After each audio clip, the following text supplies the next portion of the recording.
ጤና ይስጥልን ውድ የኢትዮ ከረንት የዩቲዩብ ገጽ ተከታዮችና አድማጮች እንደምን አላችሁ? ለዕለቱ የተመራረጠ አርዕስተ ዜና ወደ እናንተ ይዘን ቀርበናል። ኢራን በመካከለኛው ምስራቅ ፍርሃት የፈጠረችበት ርካሹ ድሮን። ዶናልድ ትራምፕ ቅዳሜ ዕለት አሜሪካ በኢራን ላይ የአየር ጥቃት ስትጀምር ሀገሪቱ ሚሳኤሎችና የሚሳኤል ኢንዱስትሪ ሙሉ በሙሉ ይደመሰሳሉ ብለው ነበር። ነገር ግን ስለ ኢራን ድሮኖች ያሉት ነገር አልነበረም። ጦርነቱ ከተጀመረ ሳምንታት ያለፈ ሲሆን ኢራን የሀገሪቱ አየር መከላከያ ለማጨናነቅና በቀጠናው ትርምስ ለመፍጠር በማሰብ በመካከለኛው ምስራቅ የሚገኙ ኢላማዎች ላይ ከ2000 በላይ ርካሽ ድሮኖች አስወንጭፋለች።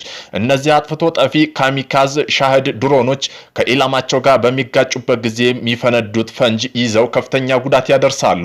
እስካሁን በአሜሪካ ወታደሮች ላይ እጅግ የከፋው ጉዳት የደረሰው አንድ ድሮን በኩዌት የሚገኝ የጦር ሰፈር መጥቶ 6 የአሜሪካ ወታደሮችን ጉዳት ካደረሰ በኋላ ነው። በመሆኑም አንዳንድ ጥቃቶች በተጨናነቁ ከተሞች የደረሱ ሲሆን ይህ በጎዳናዎችና በባህር ሰላጤው ሀገራት የመንግስት ላይ ስጋት ፈጥሯል። አንዳንድ ባለሙያዎች እንደሚናገሩት ይህ ሽብር ለመፍጠር ግጭት በቶሎ እንዲቆም አሜሪካ ላይ ጫና ለመፍጠር የኢራን ስትራቴጂክ አካል ሊሆን ይችላል። ትክክለኛው በቢቢሲ የተረጋገጠው አንድ ቪዲዮ የኢራን ድሮን በባህሬን ዋና ከተማ ማናማ ወደሚገኝ የአሜሪካ ባህር ኃይል 5ኛ ምድብ ዋና መስሪያ ቤት ወዳለው ራዳር የሚመስል ነገር በከፍተኛ ፍጥነት ወደ ታች ተምዘግዝጎ ሲመታ ፍርስራሹ የአየር ላይ ሲበተንና መዋቅሩ ሲፈርስ ያሳያል። ይህ ቪዲዮ ደግሞ የተባበሩት አረብ ኤምሬት የሚገኘው ሰው ሰራሽ ደሴት የሚገኝ ሆቴል ጋር ሲጋጭ በተፈጠረው ንዝረትና ግዙፍ የእሳት ኳስ የፈጠረ ከባድ ፍንዳታ ሲፈጥርም ታይቷል። በመሆኑም የድሮን ጥቃት በተለይ በቀጠናው የነዳጅ ማምረቻ ዘርፍ ላይ ያደረሰው ተጽዕኖ የጎላ ነው። በባህር ሰላጤው ዳርቻ ራስን ታሩና የሚገኝ የሳውዲ አረቢያ ትልቁ የነዳጅ ማጣሪያ ፋብሪካ በተፈጠረ የድሮን ጥቃት በእሳት ቃጠሎ መነሳቱ ምርት አቁሟል። በዓለም ላይ ትልቁ የተፈጥሮ ጋዝ ማስተላለፊያ ማዕከል የሆነው የኳታር ተቋም ኢራን ድሮኖች ጥቃት ኢላማ መሆኑን ምክንያት ተዘግቷል።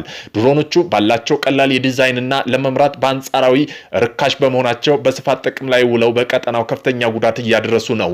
በኢራን የሚመረተው ረጅም ርቀት በመጓዝ ኢላማ መምታት የሚችለው ሻሂድ 136 ድሮን ከ20,000 እስከ 50,000 ዶላር የሚያስወጣ ነው ተብሏል። የሱዳን የሽግግር ወታደራዊ መሪ አልቡርሃን አሜሪካና እስራኤል በኢራን ላይ የምድር ጦር የሚያዘምቱ ከሆነ ኢራን ፈቃደኛ ከሆነች ወታደሮቻቸውን ለመላክ ዝግጁ መሆናቸውን ባሳለፍነው ረቡዕ በተዘጋጀ የኢፍጣር ፕሮግራም ላይ ተናግረዋል። ባለፉት ዓመታት የተደረገው የሱዳን ጦር ውስጥ የገልፍ ሀገራት ከጎናቸው እንደቆሙ ጠቅሰው በኢራን ላይ የተደረገውን ጥቃት አውግዘዋል። ቢሊዮነር ካሊፍ አልሃፍቱር ለዶናልድ ትራምፕ የጻፉት ጠንካራ ደብዳቤ። ቢሊዮነሩ አልሃፍቱር ለአሜሪካው ፕሬዝዳንት ዶናልድ ትራምፕ ደብዳቤ የጻፉ ሲሆን የገልፍ ትብብር ምክር ቤት ወይም በምህጻረ ቃሉ ጂሲሲ አባል ሀገራት የአረብ ዓለም ባልመረጡት አደጋ መሃል ከቷቸዋል ሲሉ ክፉኛ ወቅሰዋል። ለፈጣሪ ምስጋና ይገባውና እኛ ጠንካሮችና ራሳችን የመከላከል አቅም ያለንንና ሀገሮቻችን የሚጠብቁ ሰራዊትና የመከላከያ ስርዓቶች አሉን። ነገር ግን ጥያቄው የኛ ቀጠና ወደ ጦርነት አውድማን ለመቀየር ማን ነው መብቱን የሰጠ ብለዋል። የአልሃፍቱር ግሩፕ መስራች የሆኑት ካሊፍ አልሃፍቱር የተባበሩት አረብ ኤምሬት ህይወት ላይ ተጽዕኖ የሚያሳድሩ 3 ጉዳዮች ላይ በግልጽ መናገር ይታወቃል። ይህ ግልጽ ደብዳቤ በኤክስ ገጽ አካውንታቸው ላይ በአረበኛ ቋንቋ አውጥቶታል። ደብዳቤው ለሃይሊድ ታይምስ በሚድል ኢስት ላይና በሌሎችም ዘገባዎች ተዘግቧል። አዘርባይጃን ከኢራን ዲፕሎማቶችን ያስወጣች ሲሆን ዲኤንኤ ኤም1 አርተሪ መሳሪያዎች ወደ ኢራን ድንበር በዛሬው ዕለት አስጠግታለች። የተለያዩ የዜና ምንጮች ሮይተርስ፣ አልጀዚራ፣ ኒውዮርክ ታይምስ እንደዘገበው መጋቢት 5 ቀን 2026 ኢራን 4 ድሮኖች ወደ አዘርባይጃን ናክታቫን ግዛት እንደላከች ከሳለች። አንደኛው የድሮን የአውሮፕላን ማረፊያ ተርሚናል የመታ ሲሆን ሌላኛው ደግሞ አንድ ትምህርት ቤት አቅራቢያ ወርቆ 4 ሲቪሎች አቁስለዋል። ኢራን በበኩሉ ወደ አዘርባይጃን የላኩት ድሮን የለም፣ እስራኤል የከሸፉ ድሮኖች ናቸው ስትል አዘርባይጃን ክስ አጣጥላለች። አሜሪካ ዝቅተኛ ወጪ የሚጠይቀውን ፍላኮ የጸረ ድሮን ስርዓት ልታሰማራ ነው ተባለ። አሜሪካ በወደፊቱ ጦርነቶች ሊሰነዘሩ የሚችሉ ግዙፍ የድሮን መንጋ ጥቃቶች ለመመከት የሚያስችል ፍላኮ የተሰኘ አዲስ ጸረ ድሮን ስርዓት ወደ ስራ ለማስገባት በዝግጅት ላይ ትገኛለች። ይህም ስርዓት በተለይ F-16 እና F-15 ተዋጊ አውሮፕላኖች ላይ ተገጥሞ እንዲሰራ ተደርጎ የተነደፈ ሲሆን አሜሪካ ባህር ኃይል ተዋጊ መርከቦችና የምድር ጦሮች ከአየር ላይ ጥቃት ለመከላከል ከፍተኛ ሚና ይጫወታሉ። ፍላኮ የተገነባው ሃይድራ 7 የተሰኘውን ሮኬት ዘመናዊ ስሪት በሆነው በሌዘር የሚመራ AGR 20 አድቫንስድ ፕሪሲፕሽን ኪሊንግ ዌፐን ሲስተም ማሻሻያ በማድረግ ነው። አንድ የሮኬት ጥይት በግምት $3000 ገደማ ብቻ የሚፈጅ በመሆኑ ስርዓቱ ዝቅተኛ ወጪ የሚጠይቅ አማራጭ ሆኖ ቀርቧል።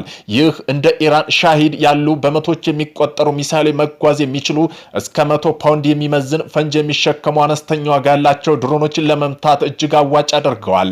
አሜሪካ መከላከያ ዕቅድ አውጪ እንደሚሉ ከሆነ ፍላንኮ ተለምዷዊ ውድ የሆነ ሚሳኤል መከላከያ ሊያጨናንቁ የሚችሉ መጠነ ሰፊ ድሮኖች ጥቃቶች ለመከላከል እንደ ዋነኛ መፍትሄ ተወስዷል። ስርዓቱ በጦር ሜዳ ያለው ወጪ በመቀነስ ረገድ ትልቅ ለውጥ ያመጣል ተብሎ ይጠበቃል። አሜሪካ የኢራን የጦር መርከብ በማጥቃቷ ትጸጸታለች ሲሉ የኢራን የውጭ ጉዳይ ሚኒስተር ተናገሩ። የኢራን የውጭ ጉዳይ ሚኒስተር አባስ አራግቺ ዩናይትድ ስቴትስ የኢራን ፍሪጌት ደናል ባለም አቀፍ ውሃ ላይ የነበረን የጦር መርከብ ጥቃት በመፈጸም በማስመጧ በደርዘን የሚቆጠሩ መርከቦች ህይወት ማለፉን ተከትሎ ዋሽንግተን በጣም እንደሚጸጸቱ ቃል ገብተዋል። ጥቃቱ የተፈጸመው በህንድ ውቅያኖስ በስሪላንካ ደቡባዊ ባህር ዳርቻ ፐርሻ ባህረ ሰላጤ በመቶ የሚቆጠሩ ኪሎ ሜትር በመሻገር ነው። አሜሪካና እስራኤል ወታደራዊ ጥምረት ኢራን ከቅዳሜ ጀምሮ እየተመታ ነው። ዩናይትድ ስቴትስ ከኢራን የባህር ዳርቻ 2000 ማይል ርቀት ላይ ባለው ባህር ላይ አሰቃቂ ድርጊት ፈጽማለች። 120 የሚጠጉ መርከበኞች ጫን የህንድ ባህር ኃይል እንግዳ የሆነው ፍሪጌት ዲናል ያለው ማስጠንቀቂያ ዓለም አቀፍ ውሃ ተመቷል። ቃሎች እንዳይረሱ አሜሪካ በጣም ትጸጸታለች ሲሉ አራግቺ ተናግረዋል።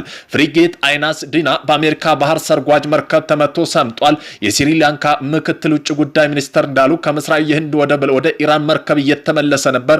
በስሪላንካ የወደብ ከተማ ጋሌኒ ሆስፒታል ባለስልጣን እንደገለጹ በጥቃቱ በአጠቃላይ 87 አስክሬን ማግኘቱ ተናግረዋል። ኢራን ውስጥ ያሉ ዜጎች ትነኳቸውና ወደ ጦርነት እገባለሁ አሉ። በመተኮስ ሰበብ ያጡት ኪም ጆንግ ኡን የሰሜን ኮሪያ መሪ ኪም ጆንግ ኡን በኢራን ጉዳይ ላይ ጠንከር ያለ ማስጠንቀቂያ ሰጥተዋል። የሚጠላቸው ያጡት የሰሜን ኮሪያው መሪ የጦር አዛዦቻቸው በናህታያን ስም አካውንት ከፍተው ሰደበኝ እያለ ነው በሚል ጭምር ሲቀለዱባቸው የሰነበቱ ኪም አዲስ ነገር አንስተዋል። የሰሜን ኮሪያ መሪ ኪም ጆንግ ኡን በኢራን ምድር የሚገኙ ዜጎች ደህንነት አደጋ ላይ የሚወርቅ ከሆነ ያለምንም ማመንታት ቀጠናው ወደ ጦርነት እንደሚገቡ አስታውቀዋል። መሪው ይህንን የገለጹት በቅርብ በሰጡት መግለጫ ሲሆን ጉዳይ ከኢራን ጎን የመቆም ፍላጎት ለማሳካት እንደ ምክንያት ሊጠቀሙበት እንደሚችል የፖለቲካ ተንታኞች እየገለጹ ነው። ጆንግ ኡን ዜጎች በኢራን ይገኛሉ፣ እነሱም በሰላም ወደ ሀገራቸው ለመመለስ ምንም አይነት ድርድር አላደርግም በማለት በጽኑ ተናግረዋል። አንድም ዜጋ ላይ ጉዳት ቢደርስ ያለምንም ማመንታት ጦርነት እቀሰቅሳለሁ ሲሉ ዝግጁነታቸውን ገልጸዋል። ተንታኞች እንደሚሉት ከሆነ ሰሜን ኮሪያ በኢራን የሚገኙ ዜጎች ጉዳይ እንደ ሰበብ በመጠቀም ከምዕራባዊ ተጽዕኖ ጋር በሚደረገው ፍልሚያ ውስጥ ከኢራን ጎን ለመሰለፍ መንገድ እየፈለገች ይጠቁማል። የሰሜን ኮሪያ አቋም በመካከለኛው ምስራቅ ያለው ውጥረት ይበልጥ ሊያባብሰው እንደሚችል ተሰግቷል። የሀገሪቱ ወታደራዊ ዝግጅትና የመሪው ንግግር ዓለም አቀፋዊ ትኩረትን ስቧል። ከዚሁም ጋር ተያይዞ ኪም ጆንግ ኡን እኛም ማንንም አንተነኩስም፣ እኛ ኃላፊነት የሚሰማን የኒውክሌር መሳሪያ ባልተቤት ሀገር ነን አሉ። የኒውክሌር ሙከራችንም ሰላማዊ ነበር፣ ነገር ግን ሰሜን ኮሪያ እንደ ቬኔዙዌላ መያዝ የምትችሉ ከመሰላችሁ በእሳት እየተጫወታችሁ እንደሆን አስቡበት ሲሉም ገልጸውታል።